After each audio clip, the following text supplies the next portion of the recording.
tenemos más información, por supuesto, esta mañana aquí en TN23. Y es que algunos de los casos de alto impacto que se desarrollan en los tribunales de justicia violan las garantías procesales, pues no se resuelven en los plazos establecidos, aseguran expertos en derecho.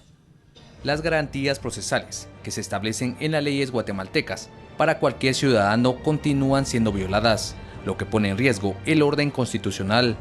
Esta observación jurídica se aprecia en el desarrollo del proceso masivo de cooptación del Estado, en donde a cada procesado se les continúa violando el derecho de libertad, como lo manda la Constitución. No se está respetando para nada ni el debido proceso, ni las garantías individuales de la persona. Y cuando me refiero a garantías individuales, ¿por qué lo digo? Porque ahora son procesos colectivos, donde tanto el Ministerio Público como la Comisión Internacional en los casos de impacto solicitan capturas de 60, de 70, de 57 personas, como en el caso de cooptación. Eso hace imposible que un juez pueda garantizar, en primer lugar, el derecho de libertad. La Constitución dice que una persona debe ser llevada a proceso a declarar ante juez dentro de las siguientes 24 horas. ¿En qué momento un juez puede cumplir ese plazo de 24 horas? Si, por ejemplo, en este caso famoso de cooptación, llevamos casi 8 semanas en la primera declaración. Entonces, la primera de las garantías que se está violando es el derecho de libertad. Esta situación complica la posición de un juez, pues sus resoluciones obedecen a una presión y no a pegarse a derecho. Que ese show de agarrar más de 50 personas, en primer lugar, no es capaz de hacerlo en forma ajustada a derecho, por lo que es evidente que se violentan los derechos de las personas y esperamos que no exista ninguna presión por parte del juez o hacia el juez. En el desarrollo de estos procesos continúa violándose el derecho de presunción de inocencia, que es un beneficio del que goza todo ciudadano. La persona es inocente mientras no se le demuestre lo contrario. Entonces estamos infestando las cárceles de presos, médicos honorables, abogados, empresarios, porque se está cumpliendo con la misión de penar al sospechoso. El sospechoso es inocente, entonces la prisión de las personas las estamos convirtiendo en una pena. ¿Y qué pasa? ¿Qué va a pasar cuando en sentencia se destruyan esas interceptaciones de llamadas ilegales? No se le va a pedir ni siquiera disculpas a la persona que está presa, porque se le violó su presunción de inocencia. El retardo malicioso de los procesos judiciales es avalado por la CICIG. Al concluir su mandato, su inmunidad protegería a sus funcionarios, pese a que cometan ilegalidades dentro de un proceso. Pero ¿qué va a pasar cuando se vaya la CICIG? Hoy por hoy, estas personas de origen colombiano, argentino, español, etcétera, se van a ir. Y se van a ir gozando de ese beneficio de inamovilidad, de ese beneficio de que no pueden ser ellos perseguidos, no pueden ser enjuiciados, ni siquiera derecho de antejuicio, se van a ir. Y entonces la responsabilidad sobre las personas que hoy están siendo quebradas en sus negocios por intervenciones, por embargos, por prisión preventiva injustificada, esa responsabilidad recordemos que prescribe y son más de 20 años. Por lo que también esperaríamos que si la lucha contra la corrupción abarca todo ámbito, que también se persiga esa demora, esa mora judicial que hay en todos los procesos que repercute definitivamente en la vida de los ciudadanos que son puestos a disposición de un juez. La CICIG no puede suplir la función del Ministerio Público porque la Constitución de la persecución penal está señalada para que la realice el Ministerio Público según la Constitución. Y vemos violaciones desde antes de que inicie el proceso porque la Constitución establece la prohibición.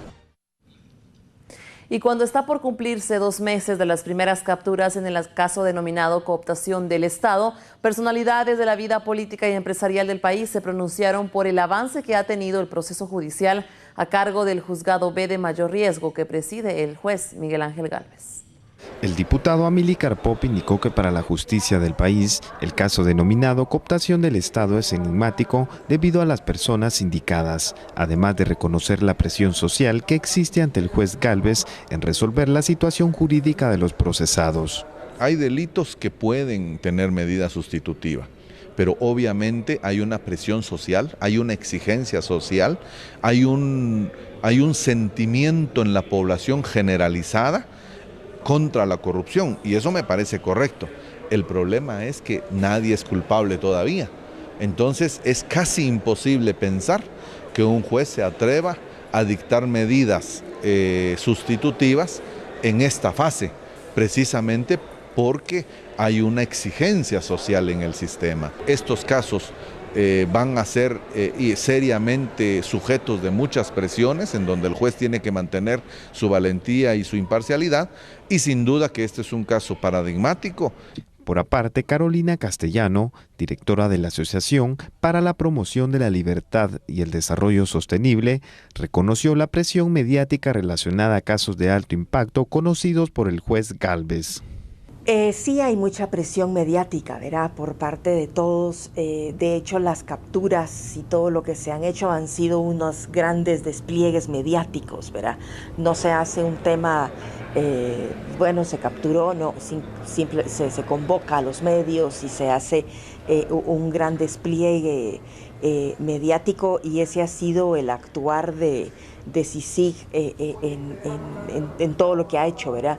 Si es correcto o no, eso depende si eso está influyendo en el juez o no. No podríamos decir si sí o si no, pero la presión está, ¿verdad? El juez tiene que mantenerse impune a cualquier presión de cualquier índole, mediática o de cualquier forma.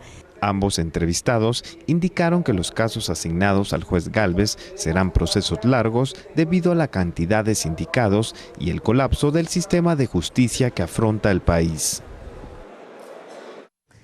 Y la situación de la CICIG en Guatemala fue tema de opinión de 2 columnistas de un medio escrito este miércoles. Parte de ello reproducimos a continuación.